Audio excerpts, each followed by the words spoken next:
Next tonight, we look at one of the most vigorous internal debates in the black community in the past 2 decades. It's the issue of changing from black to African American. It had only been 22 years since the last major name change had occurred. It happened just after a white racist shot James Meredith, the first black graduate of Ole Miss. The shooting occurred on a southern highway as Meredith was leading a voter registration march from Memphis, Tennessee to Jackson, Mississippi. It so enraged student activist Stokely Carmichael that as he emerged from a Greenwood, Mississippi jail where he had been held for his voter registration work, the first words to emerge from his mouth were, "Black Power." It was the beginning of a major new phase in black confidence and self-assertion that captured the imagination and stirred the consciousness of black people all over the world. Now, according to some polls, a majority of black people have said they prefer the term African American. But the issue is far from settled.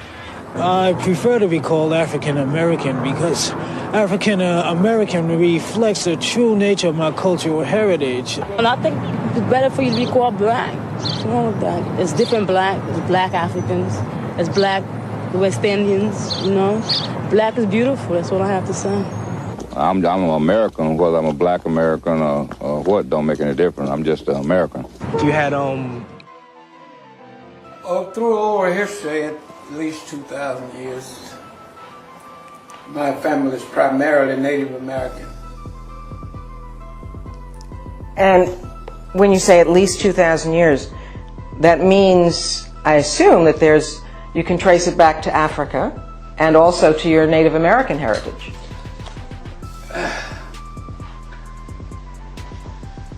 The Africa part, I'm not as certain about.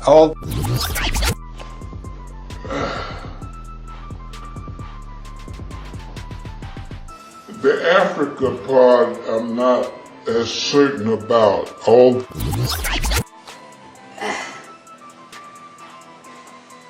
The Africa part, I'm not as certain about. When you say at least 2,000 years, that means, I assume, that you can trace it back to Africa and also to your Native American heritage.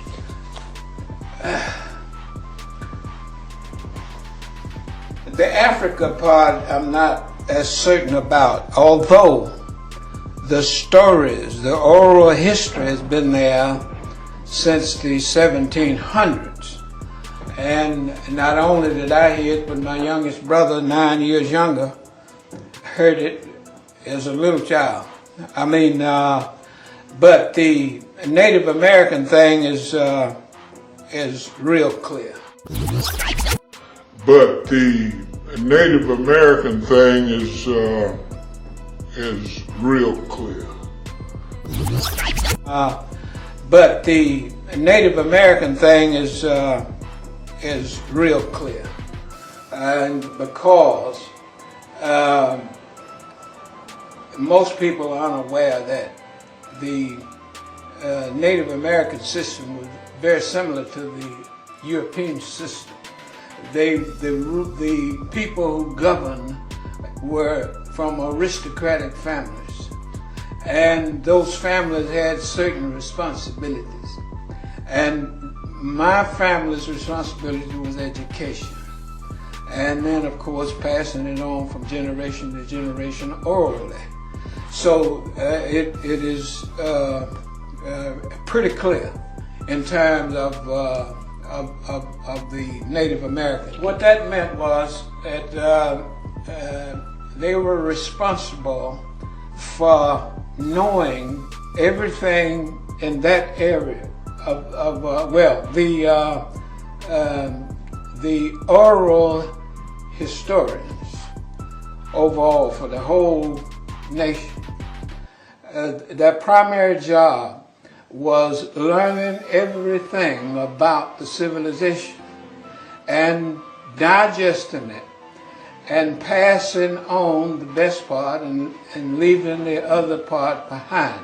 That was their job, sifting and passing, because you can only remember so much orally. That was their job, sifting and passing, because you can only remember so much orally. Sitting on the best part and leaving the other part behind. That was their job, sifting and passing, because you can only remember so much orally. So, and the different families had different responsibilities. Some were responsible for medicine, help, some responsible for education, some responsible for farming activities or whatever. I mean, but each family had its own responsibility. And so our family was education, which meant we had to learn everything about education, the procedures, how you do it, I mean, and then pass that on to the next generation. And you said that the history would be sorted out so that the good things were preserved and the rest was left behind? Right. I mean, the best is preserved, and then the rest. In other words, you have to determine how much can be passed on, and you have to select what that is from what's available at this time. I mean, so it was quite a process. As I understand it, at one point, years and years ago, generations ago, the Choctaw basically, the land that is now known as Mississippi was Choctaw land. Well, that was the last 100 years. In the beginning, the whole South, what is now known as the South, was one republic, one nation. And the center, and this ran from Texas, Louisiana and Texas, west of the Mississippi River in Arkansas, all the way to the Atlantic Ocean, and from the Gulf Coast all the way to Virginia. And they all spoke the same language, and so this was the system that existed when the Europeans came. Now, even the Europeans acknowledged that I think they call them the 7 civilized tribes, but of course the historians credit the Choctaw with being the most highly advanced of them all. And actually how the Choctaw and Mississippi come, the governing district, like Washington, D.C., was always Mississippi, central Mississippi. And as the territory became smaller, ultimately only Mississippi and Alabama was left. And then in the end, only Mississippi was left. So that is how the process went. I understand that is it your great-great-grandfather was one of the last official elected leaders of the Choctaw Nation? Right. You see, right. It was my great-great-grandfather. And his name was General Sam Cobb. Now, of course, by the 1800s, almost all Native Americans east of the Mississippi River had taken on European names. And that, but he was pure Native American. And his rank was, of course, British, because most all of the European nations gave, they either, you hear the French and Indian War, but every war almost, you had the Native Americans fighting either on one side or the other for the European. And of course, before he became the elected national leader. He was, for many years, an officer in the British and particularly in the American military. Your family, you're one of 11 children or 12 children? 10 that lived to be 21. There were more, you know. Part of the Native American culture was that you don't speak of the dead. You see, my daddy's first wife died.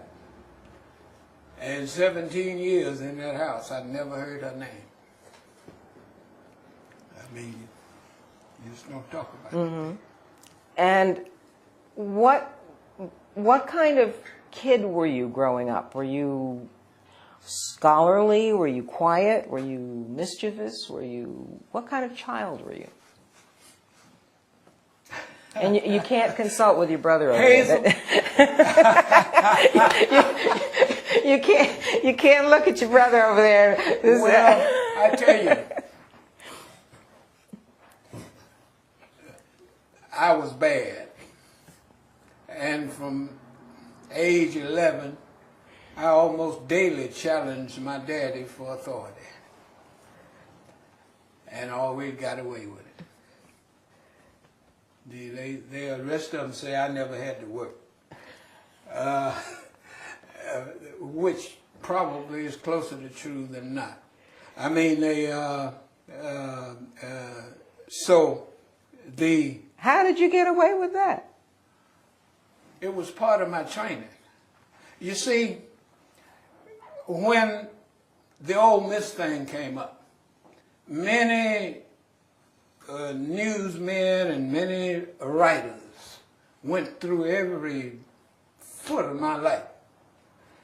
There was not one person ever found anybody that was surprised that it was me. You understand that? Everybody thought it would have been me, and nobody was surprised. I mean that.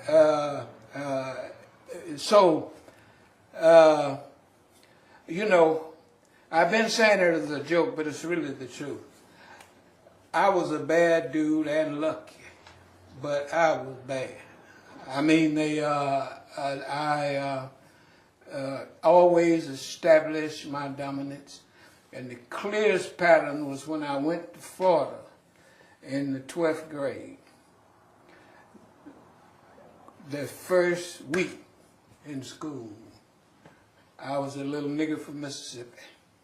But by the second week, I was the baddest dude on the campus because I had sent the biggest bully to the hospital.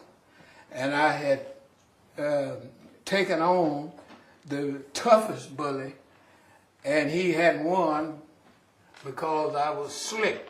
I made sure the coach was right at hand before I tackled him. And then before he could show his dominance, the coach broke it up. But from that day on, I ain't never, and when I came to Jackson State, I did the same thing. You see, the majority of students on Jackson State campus, when they saw me coming down one side of the street, they'd cross over to the other side. They were scared of you say. Right, but you understand, I deliberately did that. You understand? I would start fights just for the heck of it, just to show how bad I was. You understand? You have to be bad to do things that other people don't do, and they don't be surprised. And surprise is a very, very important thing. Now, you're saying you were like that even as a little boy growing up? Oh, yes. Even 9, 10 years old? Before that. Before that? Oh, yes.